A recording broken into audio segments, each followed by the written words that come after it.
Good morning students, my name is Naveen Tripathi.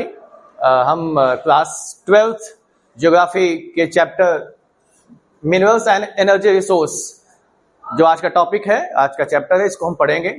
और इसमें सबसे पहले जो है हम देखेंगे कि मिनरल और एनर्जी रिसोर्स जो चैप्टर है, इसकी शुरुआत करने के लिए हमें सबसे पहले जो है इसके इंट्रोडक्शन या उसकी जो है परिचय के बारे में थोड़ा बहुत जानना होगा कि जो हम मिनरल्स या जो एनर्जी रिसोर्स पढ़ने जा रहे हैं उसकी एक भूमिका या एक जो है जैसे कहते हैं इंट्रोडक्शन, परिचय बताना होगा कि हम क्या पढ़ने जा रहे हैं, किन चीजों के बारे में जानने की कोशिश करेंगे इस चैप्टर में। तो हम उस चैप्टर के बारे में जो है आज पढ़ेंगे जिसका नाम है मिनरल्स एंड एनर्जी रिसोर्सेस। उसमें सबसे पहले हम बात करते हैं इंट्रोडक्शन की, परिचय की, कि इसके बारे में क्या हमको पढ़ना है। तो इस चैप्टर में हमें पढ़ना क्या है, जो आपके इस बुक के अकॉर्डिंग सबसे पहले जो है आपको इसमें समझाने का प्रयास किया है। इसमें आप देखेंगे, आइए समझते हैं क्या है, क्या जानना है, क्या पढ़ना है इसमें। तो हम सबसे पहले देखेंगे यहाँ पर, India is endowed with a rich variety of minerals resources due to its varied geological structures। यहाँ पे ये कहने का प्रयास कर रहा है कि जो इंडिया है वो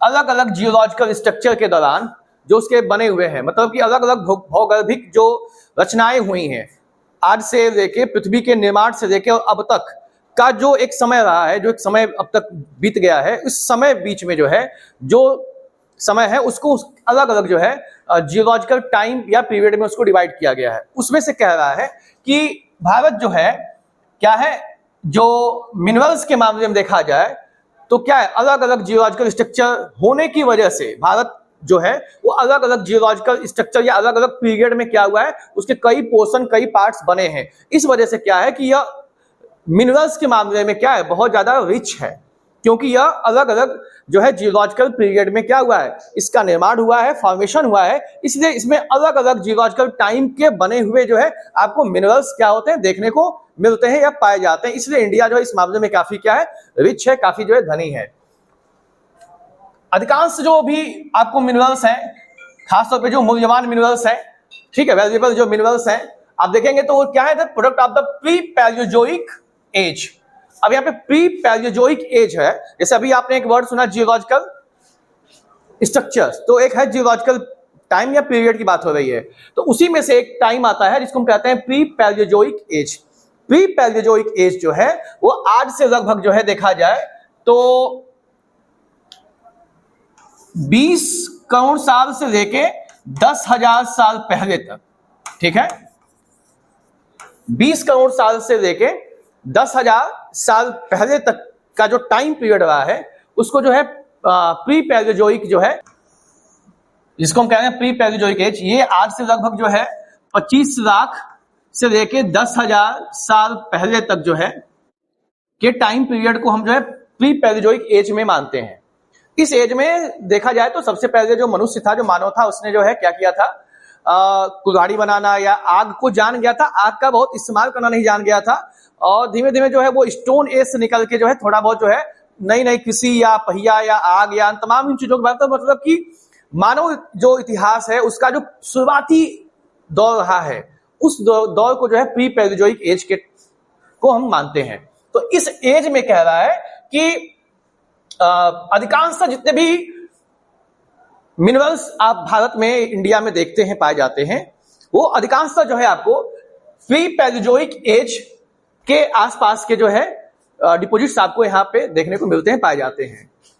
आगे कह रहा है कि the mainly associated with the metamorphic and the igneous rocks, और जो अधिकांश जो है वो मेटामॉर्फिक और इग्निशियस इन्हीं चट्टानों से क्या है, संबद्ध है, जुड़े हुए हैं। मतलब कि जितने भी मिनरल्स आपको देखने को पाए जाते हैं वह या तो मेटामॉर्फिक रॉक्स में पाए जाएंगे या इग्निशियस रॉक्स में पाए जाएंगे।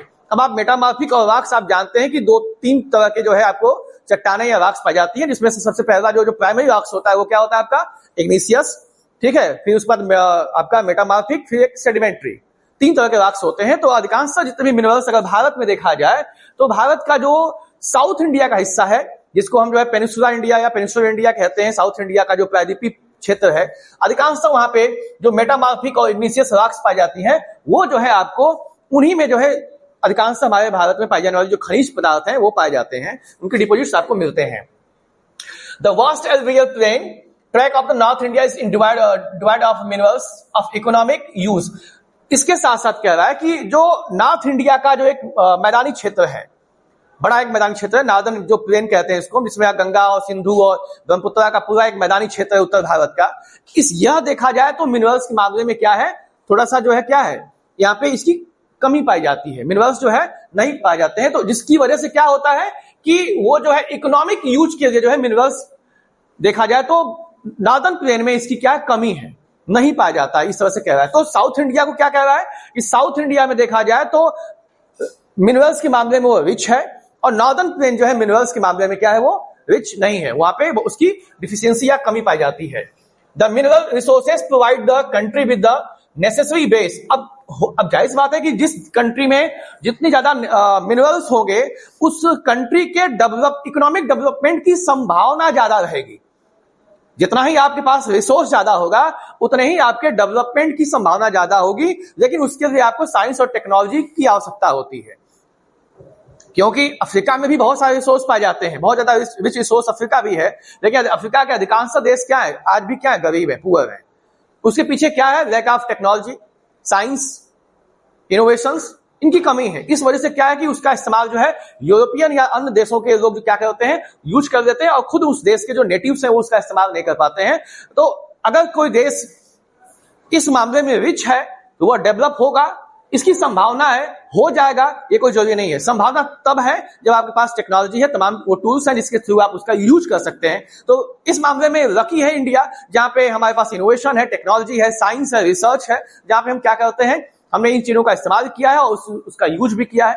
तो ओवरऑल क्या कह रहा है कि भारत में जो मिनरल्स हैं वो अलग अलग जियोलॉजिकल टाइम पीरियड में डिपोजिट्स हुए हैं। उसमें से साउथ इंडिया या जो पेनिनसुलर इंडिया है वो इस मामले में काफी रिच है। नॉर्थ इंडिया इस मामले में थोड़ा क्या है, वीक है, वहां पे नहीं पाया जाता है। और कह रहा है कि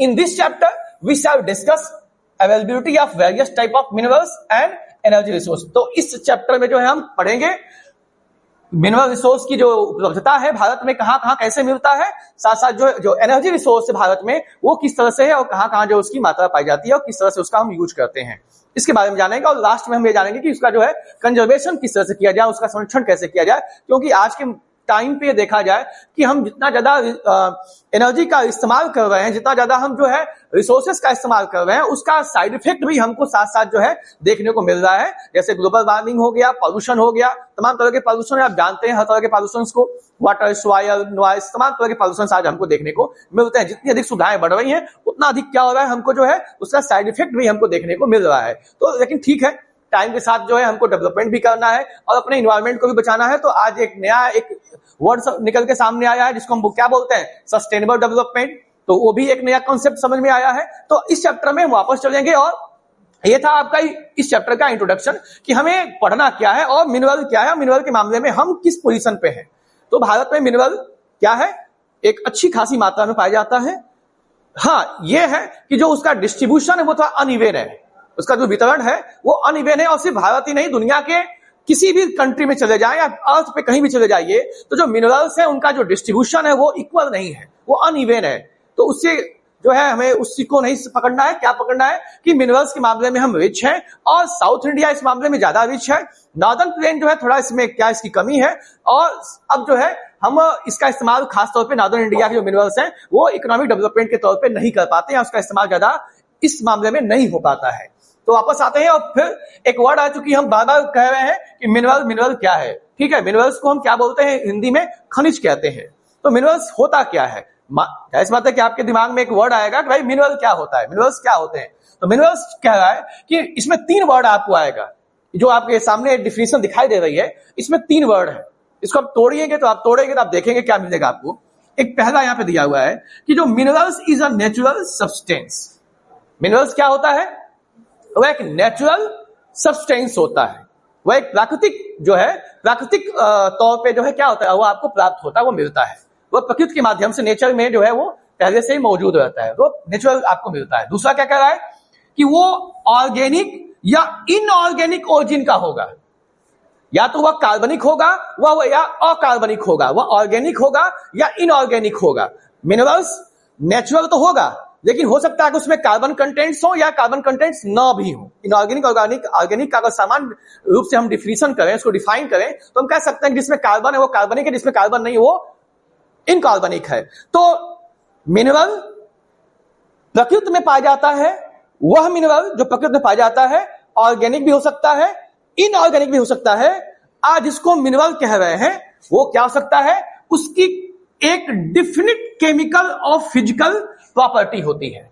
उसकी क्या होती है, एक केमिकल और फिजिकल प्रॉपर्टी होती है जिसके आधार पे एक मिनरल दूसरे मिनरल से अलग किया जाता है कि यह अलग मिनरल है, यह अलग टाइप का मिनरल है, यह अलग टाइप का मिनरल्स है। तो इस मिनरल्स के डिफिनेशन में हमने तीन बातों को पकड़ेंगे तो हम मिनरल को बता पाएंगे कि मिनरल क्या होता है। मिनरल क्या होता है, मिनरल एक नेचुरल सब्सटेंस होता है जो ऑर्गेनिक और इनऑर्गेनिक ओरिजिन का होता है, जिसकी अपनी एक खास एक क्या होती है, फिक्स जो है केमिकल और फिजिकल प्रॉपर्टी होती है। ऐसे पदार्थ को जो है हम मिनरल की संज्ञा मिनरल्स कहेंगे। ये मिनरल्स हो गया। अब आते हैं नेक्स्ट सेकंड पॉइंट पे, type of minerals. Type of minerals,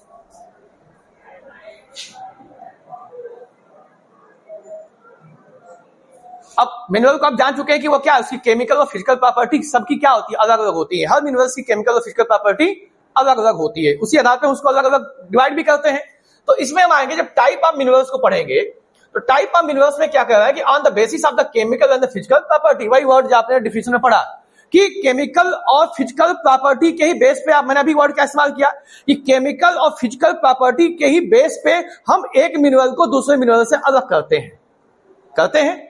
तो वही बात को यहां कह रहा है कि केमिकल और फिजिकल प्रॉपर्टी के आधार पे मिनरल्स को जो है हम क्या करते हैं, two main categorise of the metallic and non metallic which may be further be classified as a follow.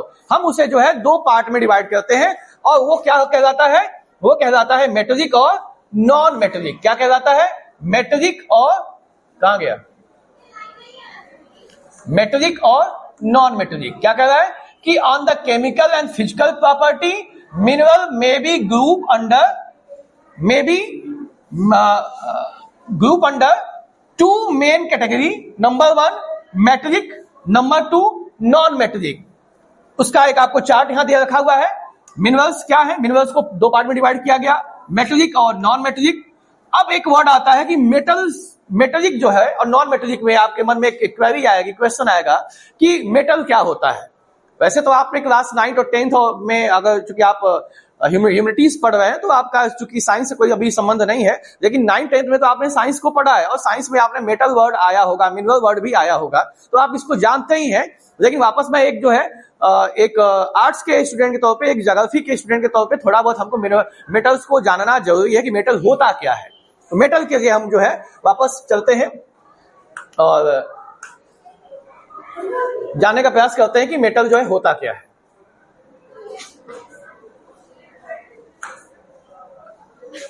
Metal,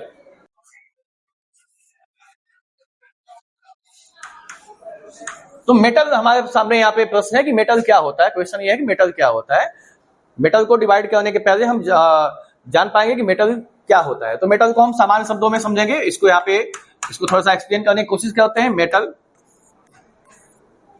यहीं से इसके कैरेक्टर के बारे में पता चलेगा कि मेटल हम किसको कहेंगे। मेटल में जैसे सबसे पहले एम आता है तो इसको हम कह सकते हैं मैलिएबल। मैलिएबल, मेटल से एम से क्या बन गया, मैलिएबल। दूसरा ई से है इलेक्ट्रिकल कंडक्टिविटी, इलेक्ट्रिकल कंडक्टिविटी, ठीक है। टी से है आपका टेंसाइल, ए से है एलॉय फॉर्मेशन, एलॉय फॉर्मेशन, और एल से आपका है लस्ट्रस, ठीक है, ठीक है, लस्ट्रस। ये हमने मेटल को क्या किया, अलग अलग वर्ड्स को हमने डिफाइन यहाँ पे किया, मैं आपके सामने देखा। मैलिएबल जो वर्ड है इसका क्या मतलब हम समझ पाएंगे। तो मैलिएबल का मतलब ऐसा कोई पदार्थ, ठीक है, जिसको क्या किया जाए, उस पर दबाव देके, प्रेशर देके, उसको या पीट के जैसे कह सकते हैं, उसको एक पतली चादर के तौर पे क्या किया जाए, बदल दिया जाए। उतने के बाद मतलब उस पर जब आप प्रेशर देंगे तो वो पतली चादर में, बहुत तीन पतली चादर में वो बदल जाएगा, फिर भी वो टूटेगा नहीं, ठीक है। तो ऐसा पदार्थ, अब ये क्या है, मेटल के कैरेक्टर को डिफाइन कर रहा है, ये मेटल क्या होगा। तो पहला, ऐसा पदार्थ जिसको दबाव देकर, प्रेशर देकर, पीट कर उसको एक पतली चादर में कन्वर्ट कर दिया जाए, बदल दिया जाए, पहला इसका कैरेक्टर। दूसरा क्या होगा, इलेक्ट्रिकल कंडक्टिविटी होगी उसके अंदर, मतलब हम मेटल उसे कहेंगे, कह सकते हैं जिसके अंदर जो इलेक्ट्रॉन होंगे, ठीक है, वो अगर उसमें हम उसको प्रोटॉन से मिलाते हैं, इलेक्ट्रॉन को प्रोटॉन से मिलाते हैं बैटरी के थ्रू या किसी माध्यम से, ठीक है, तो क्या होगा, जो इलेक्ट्रॉन है वो चार्ज हो जाता है, इलेक्ट्रॉन एक्टिव हो जाएगा। जब एक्टिव होगा तो उसमें से एनर्जी फ्लो करेगा, जब एनर्जी फ्लो करेगा तो उसमें से हीट और लाइट क्या होगा, निकलेगा। तो ऐसे सब्सटेंस जो क्या होते हैं, इलेक्ट्रिकल कंडक्टिविटी जिनमें होती है, जिसमें इलेक्ट्रॉन और प्रोटॉन के आपस में मिलने से एनर्जी और हीट पैदा होता है। दूसरा, तीसरा क्या होता है, वो टेंसाइल, ठीक है। टेंसाइल का मतलब क्या होगा कि उसको भी दबाव देकर, प्रेशर देकर, पीट कर जो है उसको एक लंबा पतला तार में बदल दिया जाए, ये तीसरा कैरेक्टर। चौथा कैरेक्टर क्या है, एलॉय फॉर्मेशन। एलॉय फॉर्मेशन का मतलब क्या होगा,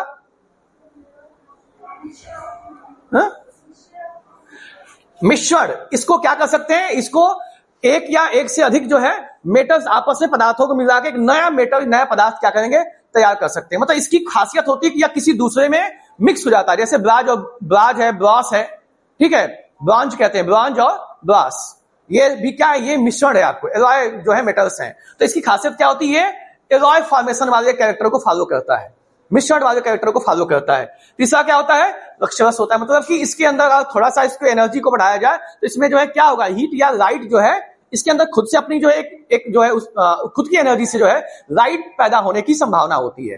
तो इस तरह से इतने सारे जो कैरेक्टर हैं, ऐसा कोई सब्सटेंस या पदार्थ जो क्या हो, मैलिएबल हो, जिसको पीट के पतला किया जा सके, जिसको पीट के लंबा किया जा सके, जिसमें इलेक्ट्रॉन चार्ज होता हो, ठीक है, जिसमें जिसकी खासियत क्या हो, एलॉय फॉर्मेशन वाला हो, और जिसमें क्या हो, थोड़ी रसवस टाइप का हो, ऐसे सब्सटेंस को जो है हम मेटल कहते हैं। और जिसमें ये खासियत नहीं मिलती है वो क्या होता है, नॉन मेटल होता है, ठीक है। तो ये मेटल का आप डिफिनेशन कह सकते हैं कि मेटल क्या होता है, आप इसको जान सकते हैं कि मेटल के बारे में।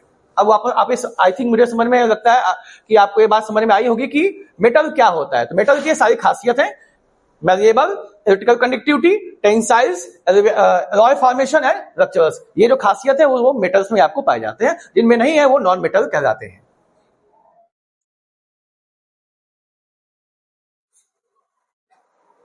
वापस फिर जो है हम अपने इस पॉइंट पे आते हैं। तो जो मेटल है, मिनरल्स को हमने दो पार्ट में डिवाइड किया, metal and non metallic. Metals में भी हम क्या करते हैं, आगे दो पार्ट में डिवाइड करते हैं, फेरस और नॉन फेरस। फेरस और नॉन फेरस आगे चल के अभी बात करेंगे कि फेरस और क्या होता है और नॉन फेरस क्या होता है। इसके बाद आपको यहाँ पे नॉन मेटेलिक में आ जाएंगे, तो आपको नॉन मेटेलिक को भी हम दो दो पार्ट में डिवाइड कर सकते हैं। जैसा कि मैंने आपको इंट्रोडक्शन में यहाँ पे दिखाया होगा, शायद आपने ध्यान नहीं दिया होगा। इंट्रोडक्शन में जब हम आप जाएंगे, इंट्रोडक्शन वाले जो मैंने आपको अभी बताया था, देखिए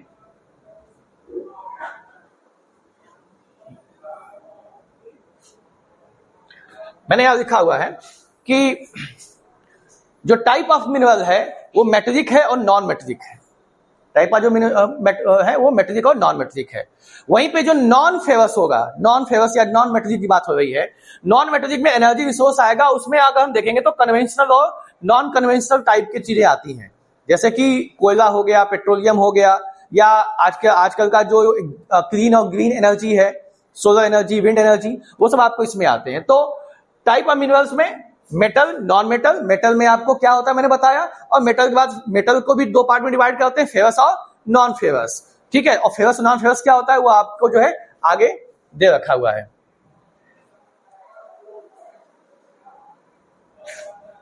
बढ़ते हैं इसके आगे।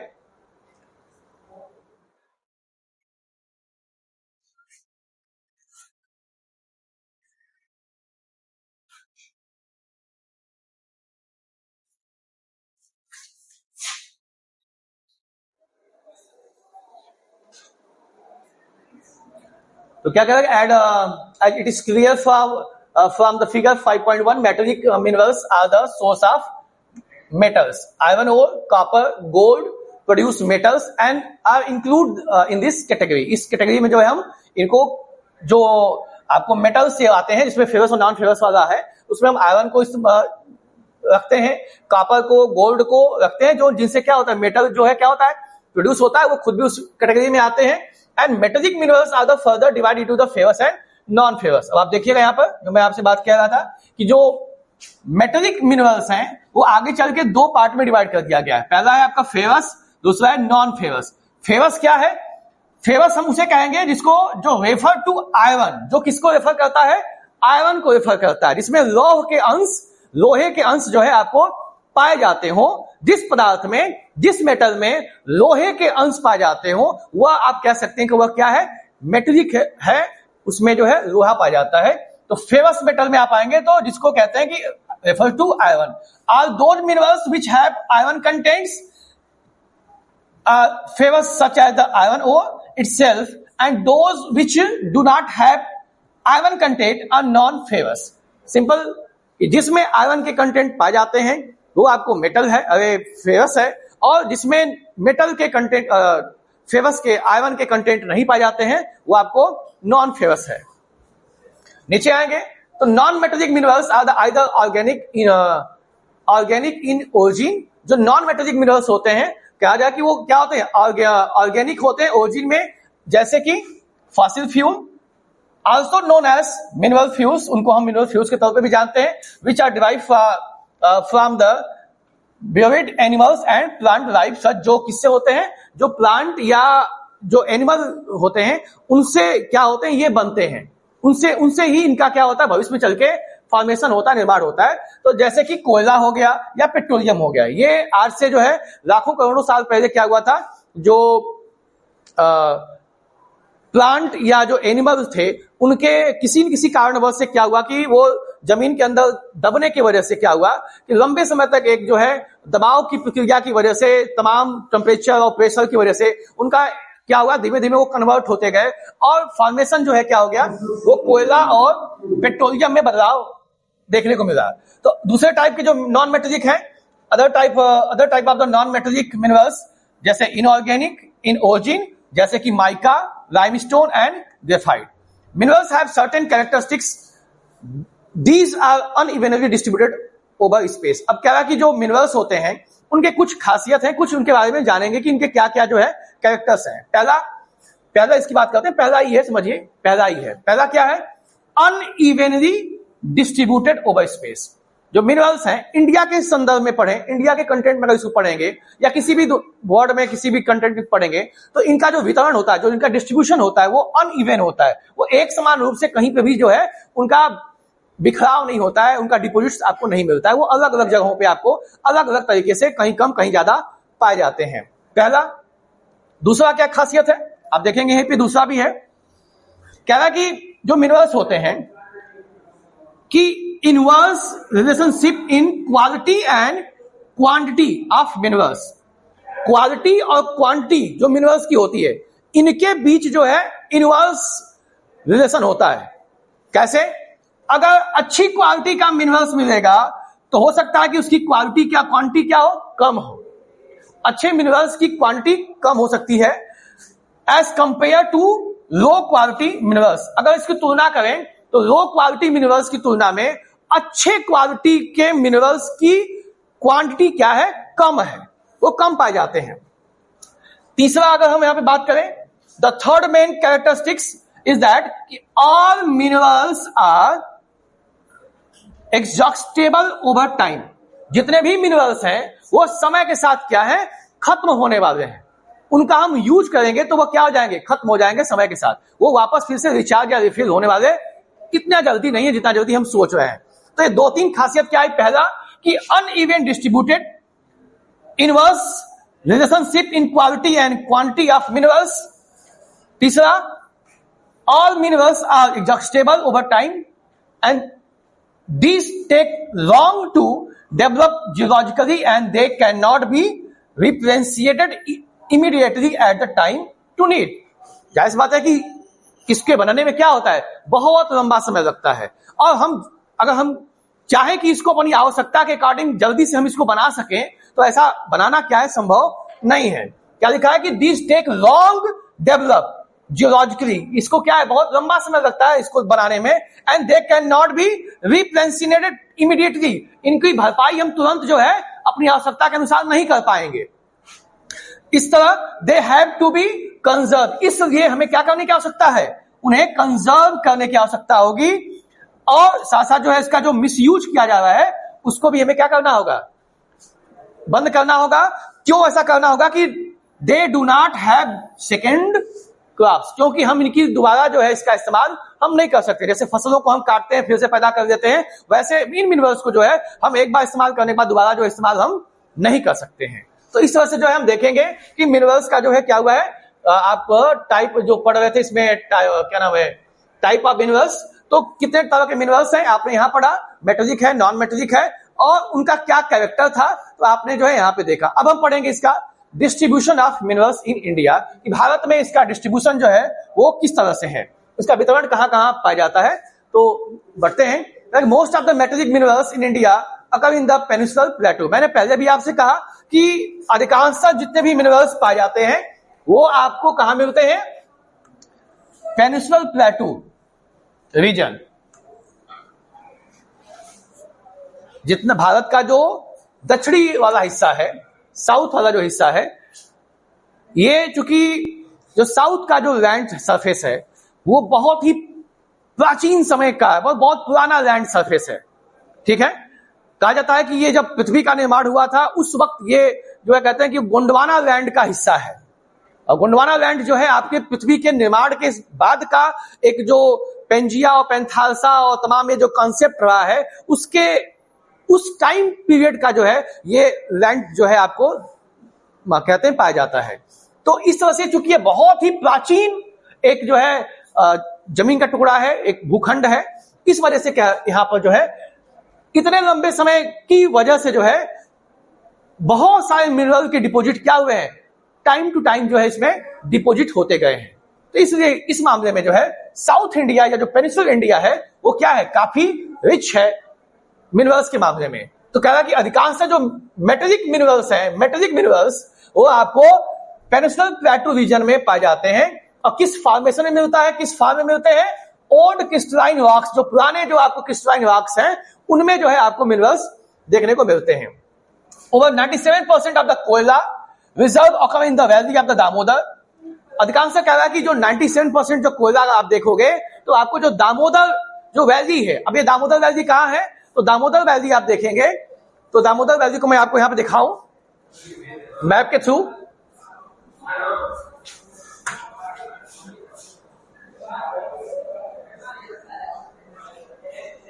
तो जो आपको यहां पे छोटा नागपुर प्लेटू दिख रहा है, छोटा नागपुर प्लेटू, छोटा नागपुर प्लेटू, इसी के आसपास जो है, इसी से होते हुए जो है आपको दामोदर नदी ऐसे यहां से होते हुए इस तरह से जा रही है। ये दामोदर नदी है, ये दामोदर नदी है। ठीक है, जो छोटा नागपुर प्लेटू से होते हुए आप देखेंगे तो झारखंड और वेस्ट बंगाल की तरफ बढ़ते हुए जाके जो है वो बे ऑफ बंगाल में मिल जाती है दामोदर वैली। तो दामोदर वैली एक प्रोजेक्ट जो है आजादी के बाद लाया गया था, ठीक है, जिसमें तमाम तरह के जो है बिजली बनाने या एग्रीकल्चर के लिहाज से जो है तमाम प्रोजेक्ट्स जो है गवर्नमेंट ने क्या किया, इस पे लॉन्च किया। एक दामोदर वैली प्रोजेक्ट के नाम से जो है एक बहुत बड़ा प्रोजेक्ट चला और तमाम इस पे डैम और बहुत चीजें बनाई गई, जिससे जो है क्या हुआ कि बाद में चल के जो बंगाल में कहते हैं कि दामोदर की वजह से बाढ़ वगैरह आई करती थी, ठीक है, वो क्या हो गया इस प्रोजेक्ट के बाद जो है खासतौर पे बंगाल में बाढ़ आना बंद हो गया। क्यों? क्योंकि पहले जो है इस प्रोजेक्ट के पहले दामोदर को जो है हम बंगाल का शोक भी कहते थे, कि वह क्या है, नदी क्या है, बंगाल का शोक है। जैसे आज बिहार में कोसी को क्या कहते हैं, बिहार का शोक कहते हैं, वैसे ही किसी एक समय जो है दामोदर भी क्या थी, वो पश्चिम बंगाल की क्या थी, शोक कहलाती थी। तो लेकिन इस प्रोजेक्ट के बाद क्या हो गया, बंद हो गया। तो इस वैली में, इस एरिया में, छोटा नागपुर के आसपास का जो एरिया है, जितना देखेंगे तो आपको 97% कोयला के जो डिपोजिट्स हैं आपको यहाँ पे पाए जाते हैं।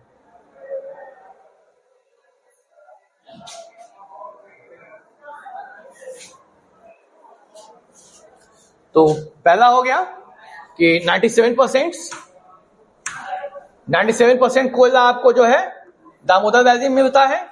इसके अलावा कुछ जो है आपको महानदी गोदावरी में भी पाए जाते हैं। पेट्रोलियम रिजर्व्स की बात करेंगे तो आपको अधिकांश ये सेडिमेंट्री बेसिन, जो एक तो पहले क्या जो पेट्रोलियम है वो सेडिमेंट्री रॉक्स में ही पाया जाएगा। सेडिमेंट्री रॉक्स में ही क्या होता है, वो कहीं बीच में जो है मिलता है। तो क्या कह रहा है कि जो पेट्रोलियम है उनके जो रिजर्व्स हैं अधिकांशतः जो है जो आसाम के जो सेडिमेंट्री बेसिन जैसा आसाम के आसपास का जो इलाका है, ठीक है, आसाम हो गया, गुजरात हो गया, मुंबई हाई जिसको कहते हैं, मुंबई हाई, ठीक है, ये मुंबई हाई आप देखेंगे तो जो मुंबई का किनारा है, समुद्र का जो किनारा है मुंबई का, मैप के थ्रू फिर से चलते हैं, हम देखेंगे, वापस मैप पे आते हैं, क्योंकि भूगोल में अगर आप मैप नहीं समझ रहे हैं तो आई थिंक आपको नहीं कोई बातें समझ में आएंगी। तो अब आपको मुंबई यहां दिख रहा है, ये है मुंबई। तो मुंबई से आपसे एक वर्ड क्या इस्तेमाल किया, ऑफशोर, ठीक है, ऑफशोर।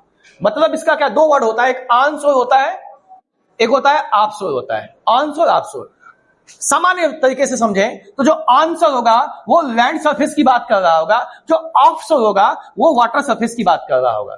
तो यहां पे कह रहा है कि मुंबई हाई ऑफशोर जो है, मतलब ये हुआ कि इस मुंबई से जो है लगभग कहते हैं कि 150 या इसी के आसपास जो है अप्रोक्स 150 किलोमीटर के आसपास जो है अंदर समुद्र में जो है एक जगह है जिसको मुंबई हाई के नाम से जानते हैं। और वो मुंबई हाई जो है देखा जाए तो क्रूड ऑयल और गैस के मामले में जो है भारत का सबसे बड़ा रिजर्वायर है, जहां पे गैस और पेट्रोलियम बहुत बड़ी मात्रा में पाया जाता है। तो ये ऑफशोर हो गया। और ये मुंबई कहां है, आप ये देख सकते हैं, मुंबई महाराष्ट्र में है और मुंबई से 150 किलोमीटर अंदर समुद्र में जो है आपको मुंबई हाई नामक एक जगह है जहां से पेट्रोलियम और गैस निकाला जाता है।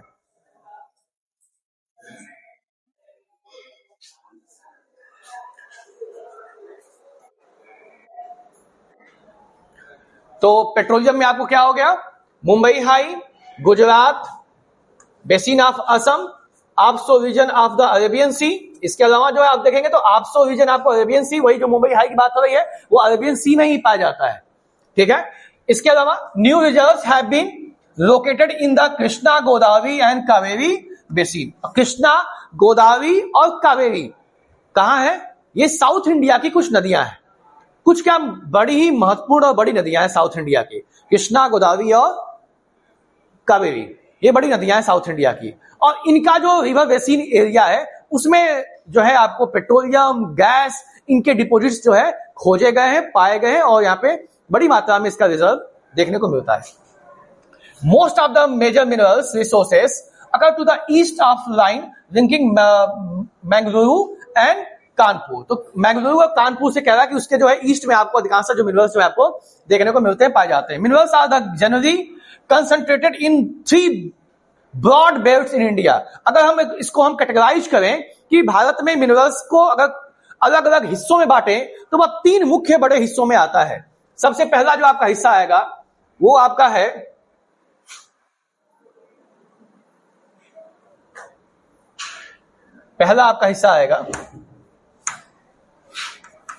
The north eastern plateau region. किसकी बात हो रही है, नॉर्थ ईस्टर्न प्लेटू रीजन।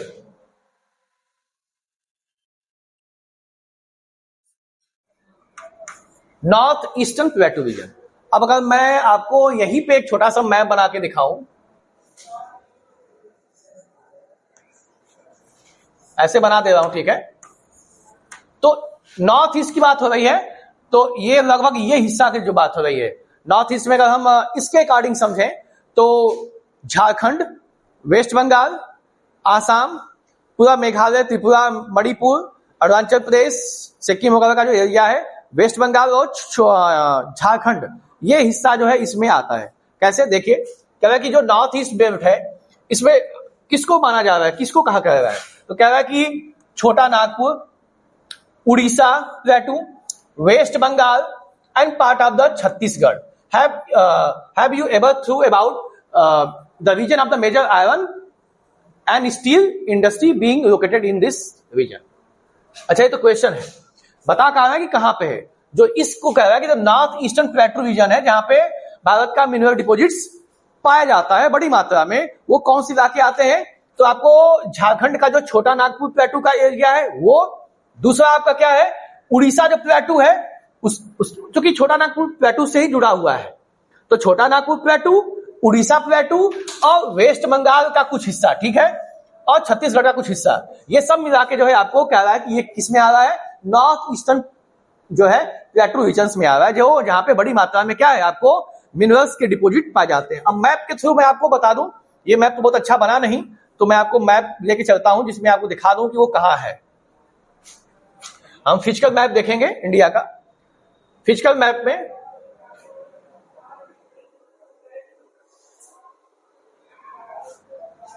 देखिए, फिजिकल मैप में ये आपको दिख रहा है, ये है छोटा नागपुर प्लेटू, छोटा नागपुर प्लेटू। इसके बगल में आप आ जाएंगे तो यहीं पे आपको ये बघेलखंड प्लेटू दिख रहा है, बघेलखंड, तो इसी के आसपास आपको जो है ये छत्तीसगढ़ वाला आएगा, यहां पे वेस्ट बंगाल वाला आ जाएगा, यहां पे उड़ीसा वाला हिस्सा आ जाएगा। तो ओवरऑल किसकी बात हो रही है कि जो ये हिस्सा है, पहला वो डिपॉजिट एरिया है जिसको कह रहा है नॉर्थ वेस्ट था, ईस्ट, नॉर्थ ईस्ट प्लेटू, जिसमें आपको छोटा नागपुर प्लेटू, उड़ीसा, वेस्ट बंगाल और छत्तीसगढ़ का रीजन आ रहा है, जहां पे बड़ी मात्रा में कोयला और आयरन के डिपॉजिट्स पाए जाते हैं, ठीक है। दूसरा क्या था रीजन आपका? दूसरा हम आएंगे the south west प्लेटू, the south west प्लेटू, ये कहां पे है? तो अधिकांश कह रहा है कि this belt extend over the Karnataka, Goa, continuous Tamil Nadu Uplands and the Kerala. Tamil Nadu south की बात हो रही है, साउथ की बात हो रही है, तो साउथ में आपको जो है कर्नाटक, गोवा एंड तमिलनाडु और केरला का जो हिस्सा है, ये नीचे जो दिया होता है अधिकांश, ये दूसरा बेल्ट है जिसको कह रहा है। पहला आपका क्या था? छोटा नागपुर, छत्तीसगढ़, उड़ीसा, वेस्ट बंगाल का रीजन।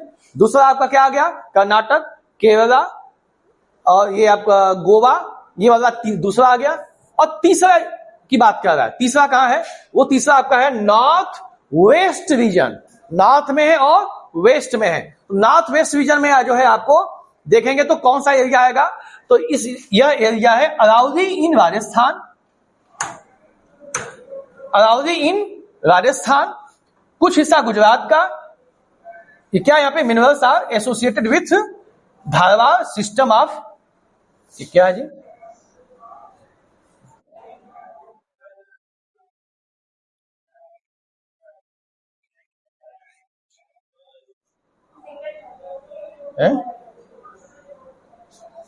हाँ ठीक है।